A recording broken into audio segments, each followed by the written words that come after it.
Eu sempre digo que após o almoço é muito difícil suportar palestra, ainda mais sobre história. Então nós vamos ver o que nós vamos poder conseguir. Com a refeição, há obviamente uma vasodilatação esplâncnica. Então o abdômen recebe uma carga de sangue muito maior e falta no cérebro. Mas eu espero que haja a possibilidade de manter aqui o raciocínio e a perspectiva de enfrentarmos alguma coisa em termos de formação. É sempre muito interessante termos o aspecto de formação da Grande Loja Unida da Inglaterra. E no ano passado, nós comemoramos os 300 anos dela. Eu tive a oportunidade de estar aqui presente mais uma jornada maçônica e fazer um apanhado sobre o histórico dos 300 anos da GLUI. E na sequência, na continuidade, eu achei que faltava alguma coisa a mais que pudéssemos ter a representatividade. Por que 4 lojas se reuniram em 24 de junho de 1717 para formar uma potência? Para isto, nós precisamos ter em mente a evolução da Europa Ocidental e, fundamentalmente, da Inglaterra. A Inglaterra, que foi o alvo, o foco e o nascimento efetivo da maçonaria organizada. Para tal, a Inglaterra sofreu uma série de abalos e de situações. Antes de chegarmos a isto, nós temos algumas coisas para imaginar como que as ideias puderam se concretizar. E eu chamo a atenção para algo que Sócrates já dizia a respeito de que todas essas ideias, tanto de formação e tudo mais, estava muito ligada à alma. E que, no fundo, naquela época, na vida do Platão e de Sócrates, efetivamente, era uma representação da psique humana, que só no século XIX passou a ser discutida e efetivamente levada a cabo como tal. O estudo de um fato histórico em particular não pode menosprezar um ambiente social, nem igualar um momento histórico em que ocorreu, nem os acontecimentos que o precederam. Tudo se entrelaça e interage para influenciar o que acontecerá no futuro. Esta é uma frase de Políbio, um historiador grego, que já antevia todos os entrelaçamentos históricos e as possíveis situações para se explicar um fato, um acontecimento ou um evento para cada setor que sofre e que tem o acompanhamento histórico. Nesse ponto, nós temos que levar e reportar para 2 séculos antes da efetiva existência da Grande Loja de Londres.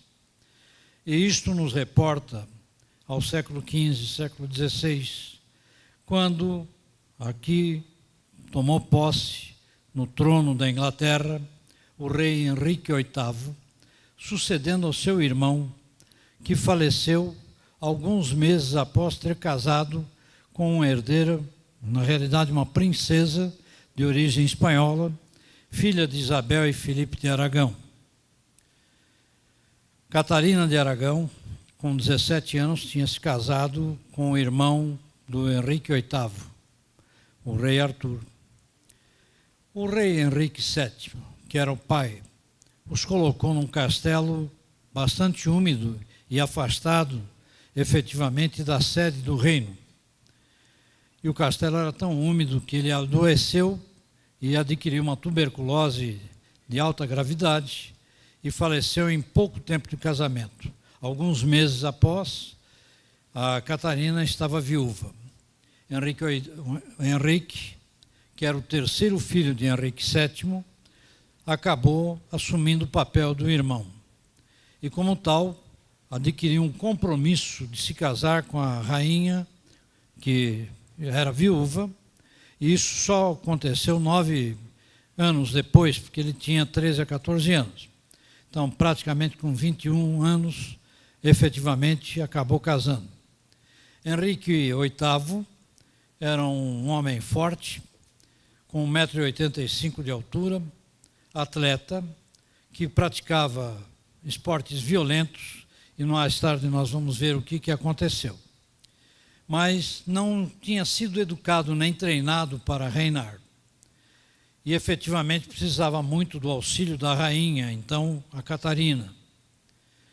E houve um momento que, após a assunção ao trono, Henrique VIII resolveu enfrentar e conquistar novas terras e acabou invadindo a França. E nesse momento também houve uma invasão pelo sul, pelo lado oposto, pelo rei da Escócia, na época, e que tinha uma força muito mais poderosa e numerosa do que Catarina de Aragão. Catarina, como boa espanhola, decidida, enfrentou a situação e foi para a batalha. E uma batalha realmente desproporcional, e acabou vencendo a batalha, de forma que ela passou a ter muito mais glórias do que o rei que estava na França e que conquistou apenas 2 cidades e que obteve pelas 2 cidades apenas um resgate razoavelmente pequeno para o projeto que ele tinha em mente. Efetivamente, isto demonstra que a rainha tinha um poder maior até do que o rei. E o rei estava obcecado, porque ele era, na realidade, o segundo da dinastia Tudor, que era a dinastia iniciada pelo pai Henrique VII.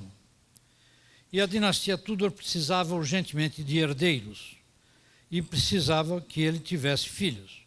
E a grande coisa que a rainha poderia ofertar eram filhos. Vou encurtar a história. Teve 7 gravidezes, perdeu quase todas, só uma sobreviveu, que foi a rainha Mary, que mais tarde se tornou Mary I, fazendo parte da dinastia. Isso tudo é para dar um enfoque da situação. Na mesma época em que o irmão tinha contraído tuberculose, o pai também adquiriu tuberculose e morreu. E isso tudo era porque a Inglaterra, como todos os países da época, eram insalubres, com muitos pântanos e, além disso, também infestado por malária. Tudo isso demonstra a dificuldade de sobrevivência. E essa sobrevivência motivou Henrique VIII a tentar fazer alguma coisa diferente. Como a rainha não conseguia dar um herdeiro homem, ele então teve uma fantástica ideia. Tentou convencer os prelados da época, e principalmente o poder papal de Roma, a anular o casamento, porque ele dizia que era um casamento irregular, feito com a viúva de um irmão.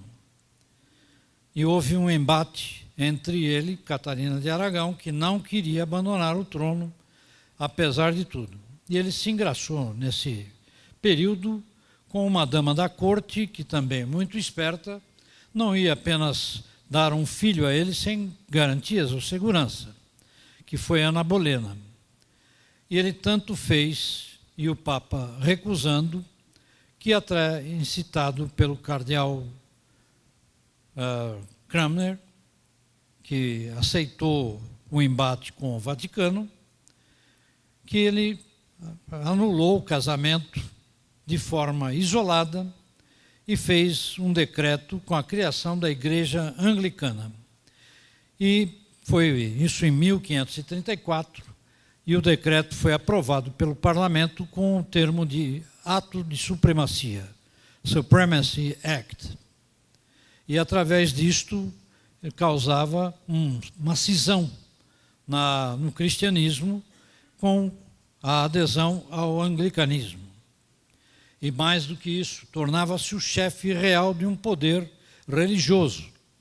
A partir de então, todos os reis que ainda mantiveram a sequência anglicana passam a ser o chefe da igreja anglicana. Isso não foi dado a nada.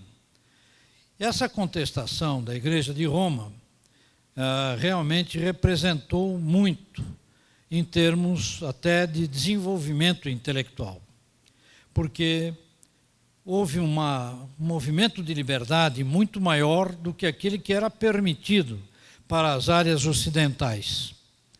E essa liberdade é que acabou dando a perspectiva de desenvolvimento intelectual que resultaria 2 séculos mais tarde na fundação da Grande Loja de Londres. Esta sequência ainda foi tentada barrar pelo rei Luís XIV, que utilizou muito dinheiro do erário francês para corromper os parlamentares ingleses e mesmo assim não conseguiu. Mas também acabou provocando ao longo do tempo uma debacle das finanças francesas que resultaria um século mais tarde, ou um pouco mais tarde, na Revolução Francesa. Então veja que aquela frase do entrelaçamento que nós dissemos é onde se corresponde efetivamente a todas essas circunstâncias. E essas circunstâncias são importantes para que se possa entender tudo o que veio acontecendo. Enquanto os magistrados, o poder real, o poder clerical entrava no embate, a população, particularmente a inglesa, afundava na miséria. Faltava pão, faltava habitação adequada e isto permitia com que, obviamente, quem estivesse numa situação destas não dava para se dedicar a Deus ou à religião. Então, o ateísmo também teve o seu desenvolvimento, além do deísmo. E isto é que acaba resultando, efetivamente, numa série de obstáculos e de até novas ordens e novas filosofias. E essas situações vão acabar representando, com toda aquela situação que nós falamos, da própria Revolução Francesa, num fato que acabou demonstrando, no decorrer do tempo, a possibilidade de alguns filósofos se desenvolverem. E esse livre pensar e o uso da razão não mais deixaria de influenciar a história, tornando-se um direito pessoal inalienável do homem. A cisão com Roma precipitou o irreversível processo de liberação intelectual. O clima de liberdade foi necessário para desenvolver ideias fora do contexto imposto pela Inquisição. E a coisa é de tal ordem que ainda por volta do ano de 1594 a 95, a Inglaterra foi visitada por um antigo frade dominicano que era detentor de um grande poder de memorização, porque desenvolvia mnemônica, que era Giordano Bruno. E Giordano Bruno acabou contestando todos os fatos da Inquisição, adotou as teorias de Copérnico, também desenvolveu o hermetismo, que foi o grande lance de Giordano Bruno, e acabou sendo ludibriado por um nobre veneziano, Giovanni Monsigno, que o convenceu a ir para o seu palácio em Veneza e que queria dar uma situação de tranquilidade para Giordano Bruno, sem a perseguição implacável da igreja. Na verdade, Giovanni queria que Giordano Bruno não ensinasse a arte da memória, mas ensinasse a arte da magia negra, para poder convencer os seus opositores e concorrentes e, inclusive, ficar mais rico do que já era. Acabou aprisionando Giordano Bruno, chamou a Inquisição, porque Giordano se negou terminantemente a ceder a esse desejo do nobre, e acabou sendo preso, permaneceu 8 anos encarcerado, torturado inúmeras vezes. Perde-se a conta do número de torturas que a Inquisição promovia para obter algum resultado. E acabou sendo condenado por heresia em 1600 e acabou na fogueira. E isso é importante até para a história do hermetismo internacional e mundial. Estas situações também levaram Henrique VIII a mudar um pouco o seu comportamento, e mais ainda quando entrou num duelo de lanças. O duelo de lanças é uma situação que o cinema já apresentou várias vezes, que eram os cavaleiros com armadura, com lanças longas, correndo com o cavalo em raias contrárias, um tentando atingir o outro. E o Henrique VIII, com toda a sua arrogância, não abaixou a viseira do elmo, e apesar de que toda a plateia insistia para que ele abaixasse a viseira, ele entendia que estava sendo aplaudido em vez de ser advertido. E não abaixou a viseira, a lança do adversário penetrou exatamente pela órbita direita, deve ter atingido o lobo frontal, e para quem não é médico, o lobo frontal é o que regula a possibilidade de comportamento. Houve uma mudança brusca de comportamento, ficando irascível, com frequência, às vezes desnorteado, e com isto insistiu com a rainha Catarina de Aragão e particularmente acabou mais tarde entrando num outro regime alimentar e simplesmente foi do peso da ordem de 78 a 80 quilos para 178 quilos. Isso está registrado na biblioteca do Museu Britânico. Mais do que isso, vários cientistas continuam a fazer autópsia de Henrique VIII de forma virtual e não virtual, analisando tudo aquilo que poderia ter acontecido com ele.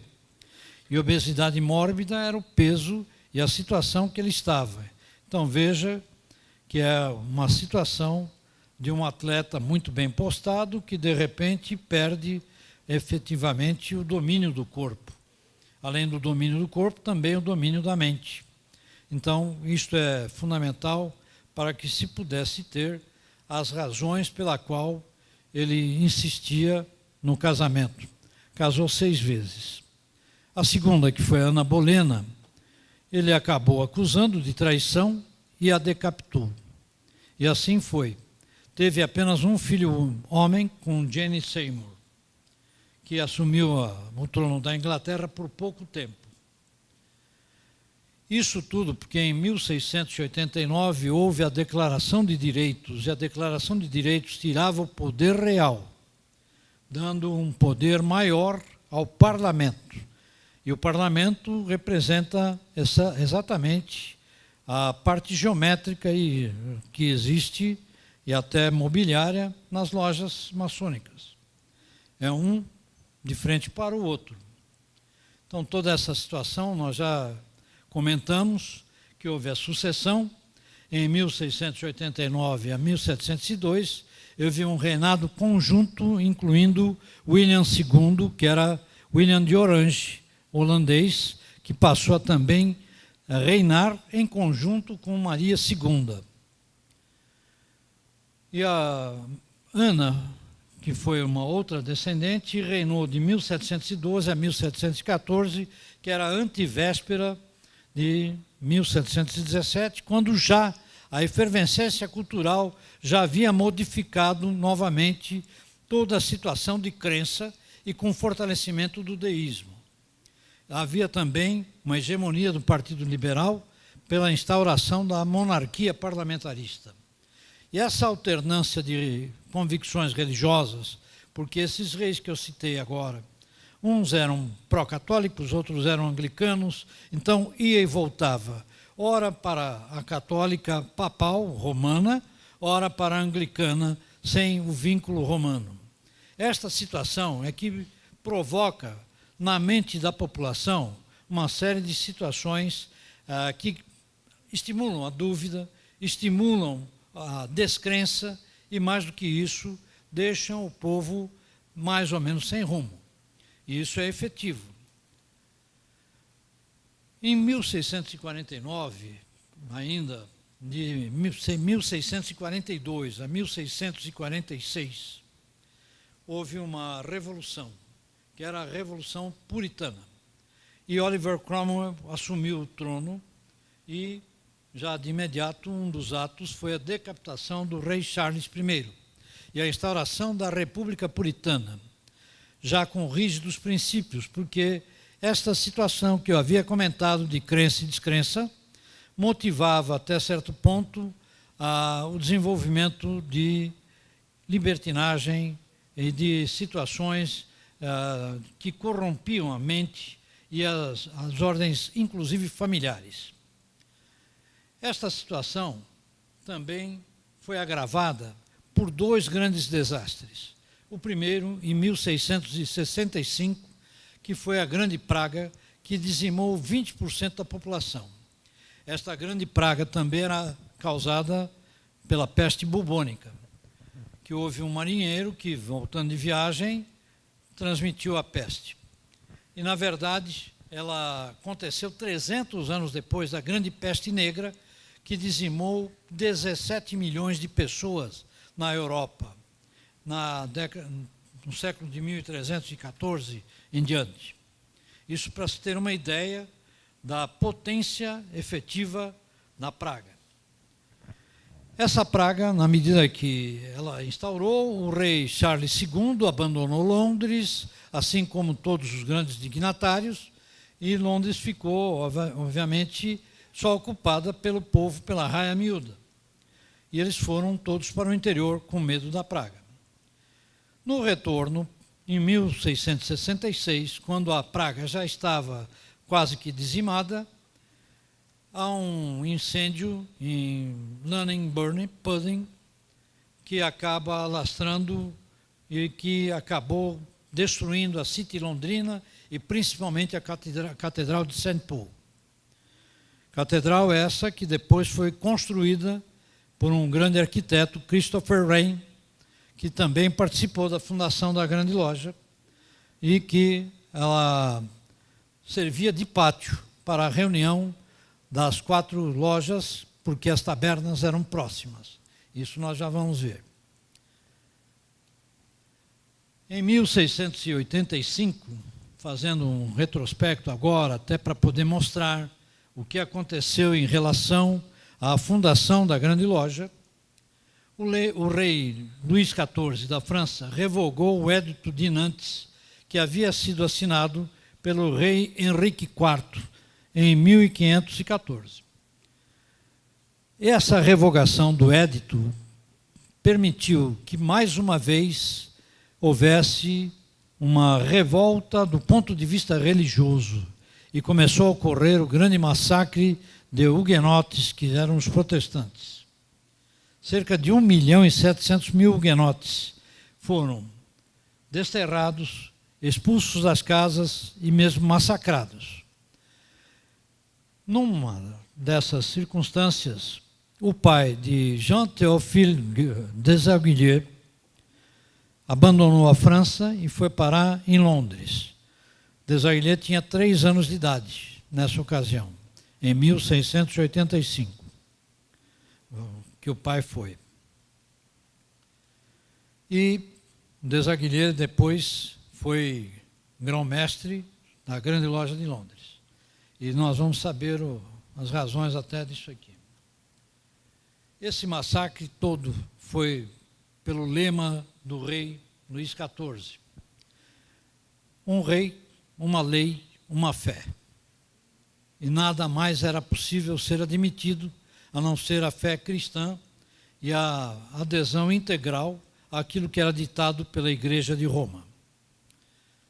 Mais tarde, ainda nessa época, isso permitiu que houvesse a prática do deísmo e o desenvolvimento de algumas áreas filosóficas, das quais o maior representante foi Thomas Hobbes, que definia a religião com 3 palavras: temor, imaginação e simulação. Seu livro mais conhecido era o Leviatã, ou A Matéria, a Forma e Poder, da Commonwealth, que era a República Puritana, tanto a eclesiástica quanto a civil. E o Leviatã ele tirou de Isaías, capítulo 41, em que havia referência a Leviatã, que era um monstro marinho não especificado por Deus, simbolizando o grande poder divino. E Hobbes dizia ainda que nada existe dentro de nós ou fora de nós, a não ser matéria em movimento. Isso no sentido de que ele propunha um Estado como um grande organismo, um Leviatã, que deveria absorver e dirigir todas as atividades humanas. E mais do que isso, se pudéssemos eliminar da metafísica todas as palavras inúteis e os preconceitos transmitidos pelos costumes, pela educação e pelo espírito partidário, quantos erros haveriam de desaparecer? Outro filósofo da época que exerceu uma grande importância foi John Locke, que escreveu Essai. E nada do que seja contrário aos claros e evidentes ditames da razão e com eles incompatível tem o direito de ser aconselhado ou afirmado como questão de fé com a qual a razão nada tem a ver. Ele pregava a tolerância religiosa que a Inglaterra deveria permitir a todas as religiões, exceto a Igreja Católica Romana, porque contrariava os seus princípios de que nenhuma religião deveria exigir vassalagem religiosa ao rei do seu país. Além do Locke, também John Toland, que foi talvez o maior representante do deísmo e que estava ao lado de Desaguilar por ocasião da formação dos regulamentos da Grande Loja de Londres. Ele colaborou na elaboração da Constituição e na própria fundação da Grande Loja. E a partir de 1714, como nós já tínhamos dito, até no reinado da Rainha Ana, muitas associações se recompunham para tomar a vida normal.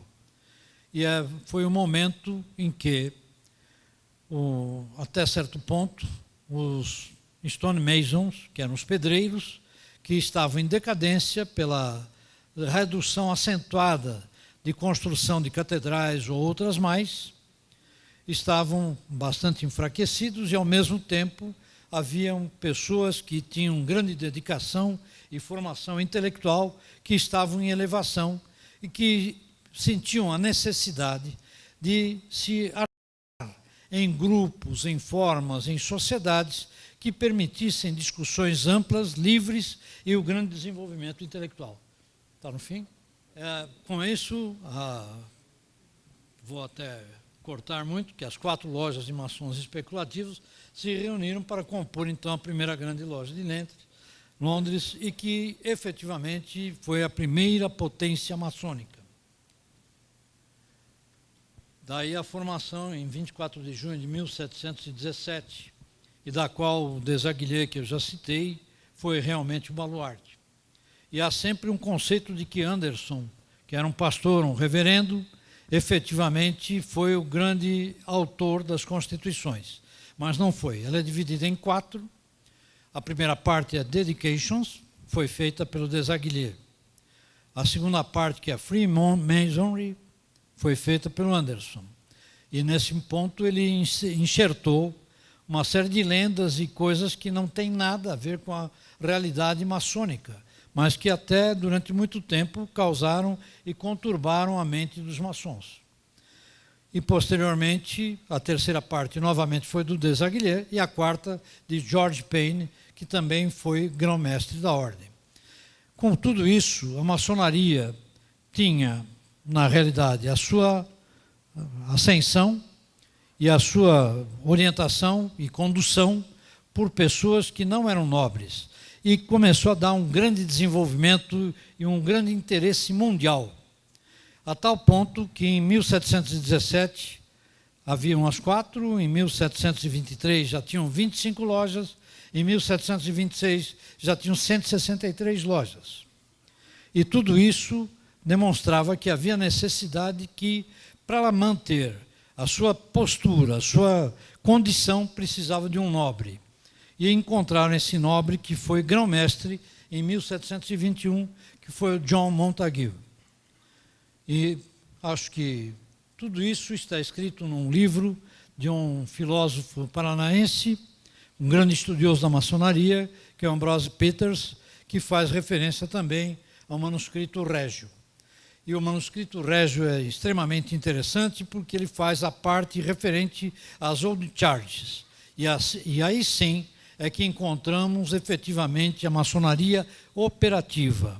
Tudo isso que nós falamos é da maçonaria especulativa. E é importante ter sempre essa isenção e pensamentos separados de que a especulativa só foi adotado o critério de aceitos em 1752, quando houve a formação da segunda grande potência. E que esta, sim, era dos maçons, francos maçons aceitos. É aí que vem o termo.